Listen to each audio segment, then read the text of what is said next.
Estate परिसरात मोठ्या प्रमाणात पूरस्थितीमुळे जनजीवन विस्कळीत झालंय।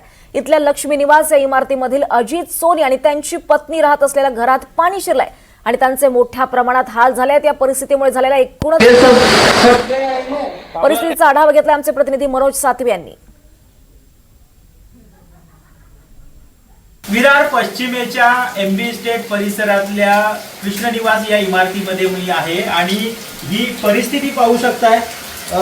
गुडघाभर पेक्षा जास्त पाणी आहे आणि हा इलेक्ट्रिक बॉक्स आहे ह्या बिल्डिंगचा, त्याच्यात देखील पाणी शिरलेलं आहे। थोडं आणखी पाणी भरल्यानंतर वीज कनेक्शन बंद करावं लागतं। ही दृश्य आहेत या दयनीय परिस्थितीची। दादा काय सांगाल, कशा पद्धतीचं तुम्हाला सहन करावं लागतं?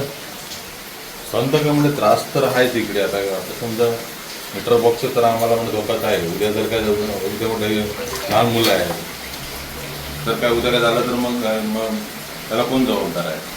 नक्कीच दयनीय अवस्था आहे। खूप आपण आजी राहतात इथे। आजी, नाव काय तुमचं? जयश्री। काय परिस्थिती आहे? थांबा जरा, आत येतो। खूपच अतिशय दयनीय अवस्था आहे। आजींचं घर आहे आणि हा किचन पाहू शकताय। किचन मध्ये काय पूर्णपणे पाणी भरलेलं आहे। हे सामान पाण्याखाली गेलेलं आहे। फ्रीज आणि इतर विटा लावून त्यांनी वर उचललेलं आहे। अतिशय वाईट अवस्था आहे। कसं काय हे परिस्थिती तुम्ही? मला खाली द्यायला लागतो की अंकल आम्हा दोघीला पेड़ाचा त्रास आहे, घुटनाचा, म्हणून आम्ही पायरी नहीं चढ़ सकतो, म्हणून हर जगह पे मेरे को ग्राउंड में लेना पड़ता है। अच्छा, और तुम्हारे आपके घर में कौन कौन है फैमिली? हम 2 जन ही, मैं और अंकल। कि अंकल कितने साल के हैं? अभी वो 76। हाँ, 76। तो तो ये क्या मतलब दिक्कत है?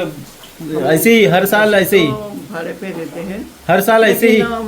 और जगह पे जाऊँ तो भाड़ा भी बहुत है, इसके लिए इसमें रहना ही पड़ता है। और हमको ग्राउंड फ्लोर ही चाहिए, तो ग्राउंड फ्लोर ऐसा जल्दी मिलता नहीं है ना। अरे, अतिशय वाईट ही परिस्थिती आहे।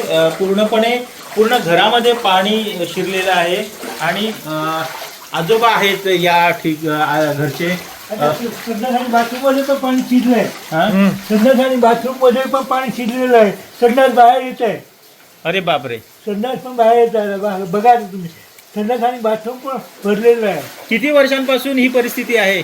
5 वर्ष पुढे 5 वर्ष पूर्ण झाली। मग आता कसं काय, तुम्ही बाहेर वगैरे जायचं असेल तर? कुठे जाऊ शकत नाही, फक्त तेवढं जातं। संध्याकाळी देवळामध्ये जातं फक्त। सत्य स्वामीनारायण मंदिर आहे आमच्या बाजूला, स्वामीनारायण मंदिर पण जातं। आता पाणी भरल्यामुळं काहीच करू शकत नाही। आता 5 दिवसापासून घरच आहे। नक्कीच ही परिस्थिती अतिशय दयनीय आहे आणि ही परिस्थिती या संपूर्ण एमबी इस्टेटमध्ये पाण्याचा निचरा होत नाही आणि त्यामुळं नागरिकांना अशा समस्यांना सामोरं जावं लागतं। NDTV मराठीसाठी महेश गोविलसह मनोज सातवी, विरार।